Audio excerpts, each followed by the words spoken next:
Welcome to today's deep dive. Imagine booking what you think is a cozy little Greek coastal getaway, right? Yeah, and you accidentally stumble into a billionaire's heavily fortified subterranean compound. Exactly. It sounds totally absurd. But in Mykonos, making a simple name mix-up between two properties can literally be the difference between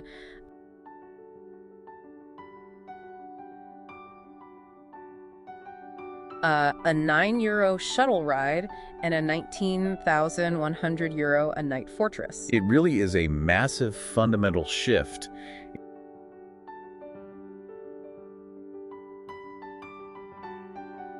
in how the ultra-wealthy travel and build. So today our mission is to explore that shift.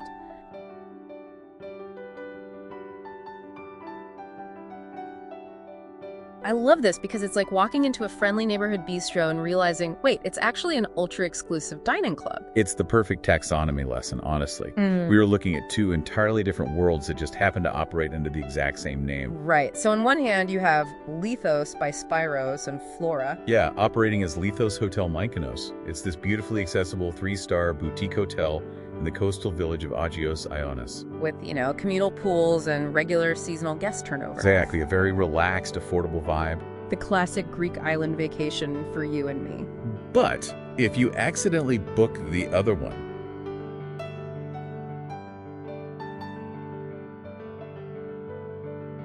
Lithos Residence in the inland district of Leno,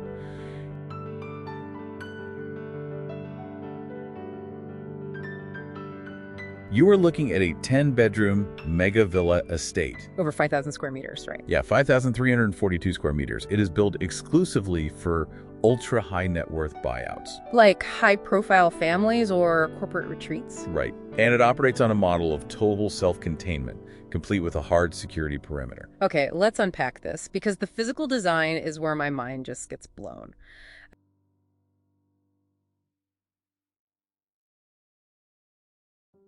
I've been to the Greek islands, and they have notoriously strict above-ground building limits, to protect the landscape. Oh, absolutely. So how on earth do developers legally build a sprawling 1,300 square meter enclosed compound without violating local zoning? And honestly, wouldn't burying half of it underground just feel like a dark, cramped basement? Well, you'd think so, but they solve both the zoning and the lighting issues through in-cave or subterranean architecture. Oh, interesting. Yeah, instead of digging a traditional basement, they sliced directly into the natural slope of the hillside and built 3 terraced levels.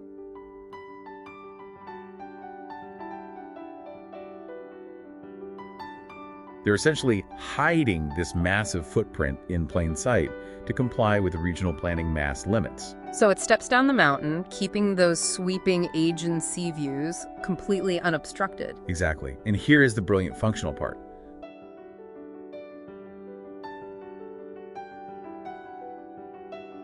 By building into the hillside, the earth essentially acts as a massive thermal sponge.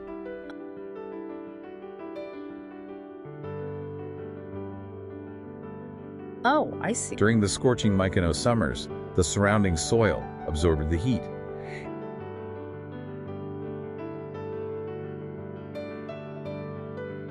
It keeps the interior naturally cool without needing, like, industrial air conditioning units humming 24/7.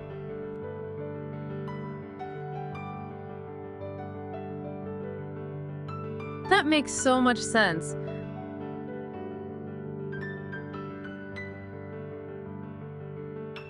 But they didn't just stop at practical temperature control. I was looking at the plans for level 1, and there is a private gym built directly under the estate's 175 square meter infinity pool. Yes, with a laminated glass ceiling. Right, you're down there running on a treadmill, looking straight up into the illuminated water of the pool above you. It's an incredible flex of engineering, I mean, truly.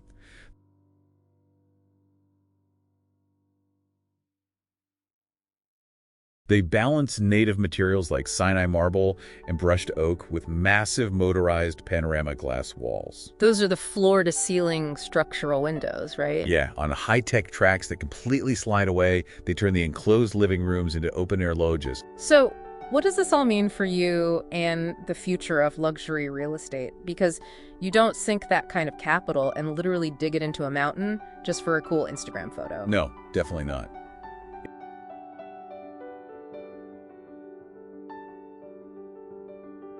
If we connect this to the bigger picture, the trend is moving away from the water.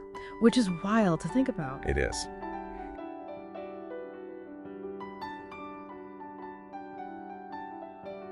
Historically, luxury capital was concentrated in dense coastal strips.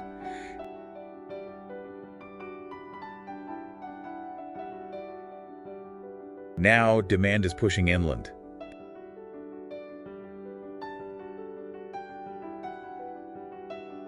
The ultra-elite are abandoning crowded coastal hotspots. Because they want privacy. Exactly. In the era of drones and endless smartphones, they crave absolute privacy, opting for these entirely self-contained fortress resorts. Hence the mega villa model. It's not just a big house, it's a private ecosystem. That's why Lithos Residence doesn't just have a primary custom kitchen.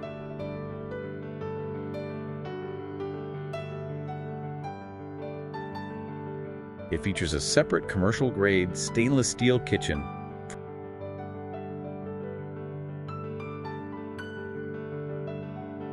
for professional chefs. Wait, really? Oh yeah.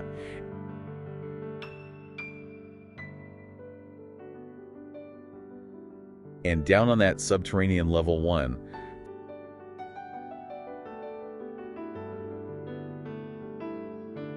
there are dedicated staff suites.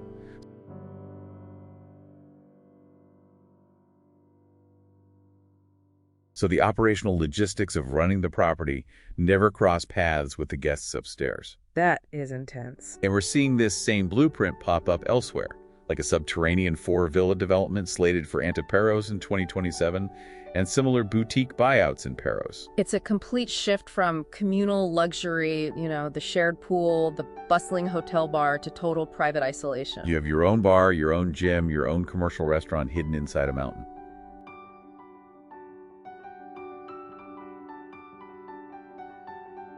Which leaves me wondering something for you all to ponder.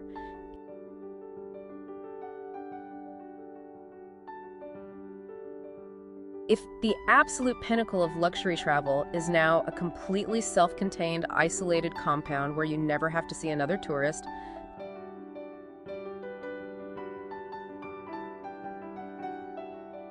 does the actual destination even matter anymore? That is the big question. Right. Are they visiting Mykonos or just visiting the architecture?